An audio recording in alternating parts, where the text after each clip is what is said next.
Assalamualaikum warahmatullahi wabarakatuh. Berikut penjelasan pembelajaran fikih mengenai am dan khos. Pengertian am. Am secara etimologi atau logat artinya merata, yang berarti umum, dan secara terminologi menurut istilah adalah lafadz yang memiliki pengertian umum terhadap semua termasuk dalam pengertian lafadz itu. Lafadz yang umum atau am ialah yang menunjukkan bahwa jumlah yang banyak dan satuan yang termasuk dalam pengertiannya dalam satu makna yang berlaku. Menurut Abdul Wahab Khalaf dalam bukunya Kaidah-Kaidah Hukum Islam, al-am secara bahasa ialah menunjukkan atas mencangkup dan menghabiskan semua satuan yang di dalam lafadz itu dengan tanpa menghitung ukuran tertentu dari satuan-satuan itu. Am menurut istilah usul fiqh adalah lafdzul mustaghriqu li jami'i ma yasluhu bihasbin wada'in wahidin daf'ah, yang artinya lafadz yang mencakup akan semua apa saja masuk padanya dengan satu ketetapan dan sekaligus. Contoh lafadz am seperti lafadz laki-laki atau dalam bahasa Arab ar-rijal. Dalam lafadz tersebut mencakup semua laki-laki, atau lafadz manusia itu mencakup semua manusia. Di samping pengertian am di atas, ada beberapa pengertian am menurut ulama. Antara lain, menurut ulama Hanafiyah yaitu setiap lafadz yang mencakup banyak baik secara lafadz maupun makna. Artinya lafadz tersebut mencakup arti secara keseluruhan. Menurut Al-Ghazali yaitu suatu lafadz yang menunjukkan dari arah yang sama kepada dua hal atau lebih. Dan selanjutnya menurut Al-Basdawi yaitu lafadz yang mencakup semua yang cocok untuk lafadz tersebut dalam satu kata. Dan selanjutnya untuk menurut Udah yaitu dari kalangan ulama Hambali yaitu suatu lafadz yang mengumumi dua hal atau lebih. Bentuk lafadz am. Lafadz am mempunyai beberapa bentuk yang secara hakiki diperuntukkan baginya, yakni sebagai berikut: lafadz kullun dan jamak.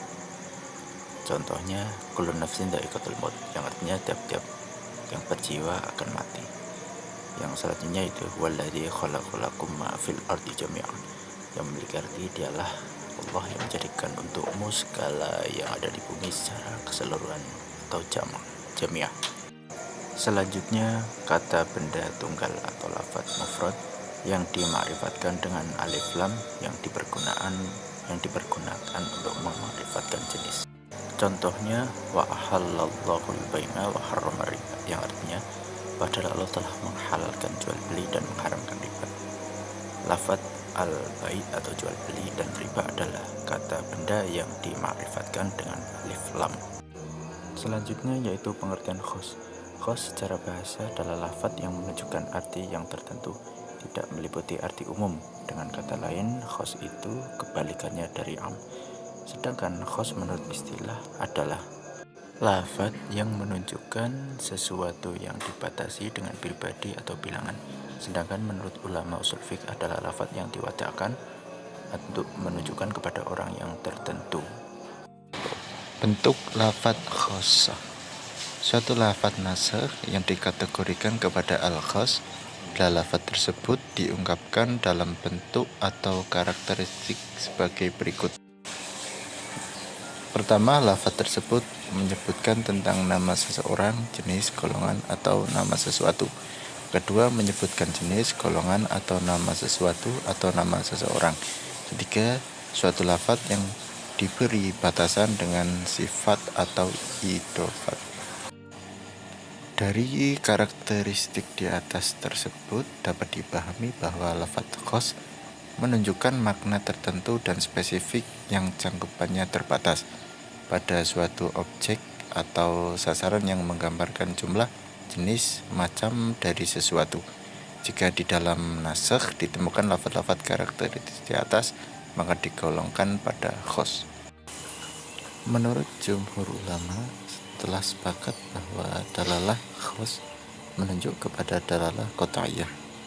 Terdapat makna khusus yang dimaksud dan hukum yang ditunjukkan adalah qat'i, bukan dzanni. selama tidak ada dalil yang memalingkannya kepada makna. Contohnya bismillahirrahmanirrahim, faman lam yajid fasiyam thalathati ayyamin fil hajj, yang memiliki arti tetapi jika ia tidak menemukan binatang kurban atau tidak mampu, maka wajib berpuasa 3 hari dalam masa haji dan 7 hari lagi apabila kamu telah pulang kembali. Quran Surat Al-Baqarah ayat 196. Lafaz salasah dalam ayat tersebut adalah lafaz khas yang tidak mungkin untuk diartikan dengan makna selain 3 hari. Oleh karenanya dalalah maknanya adalah qat'iyah pasti, dan dalalah hukumnya pun juga qat'i. Lafaz khas yang ditemui dalam nasakh wajib diartikan sesuai dengan arti hakiki selama tidak ditemukan dalil yang memalingkan dari arti hakiki ke arti lain. Akan tetapi apabila ada qarinah, maka lafaz khas harus ditakwilkan kepada maksud makna yang lain. Jadi kesimpulannya adalah lafaz am adalah lafaz yang memiliki makna umum yang di dalamnya terdapat 2 makna atau lebih. Dan bentuk lafaz am setidaknya ada 6 bentuk lafaz am dalam Al-Quran. Sedikitnya ada 10 kaidah am.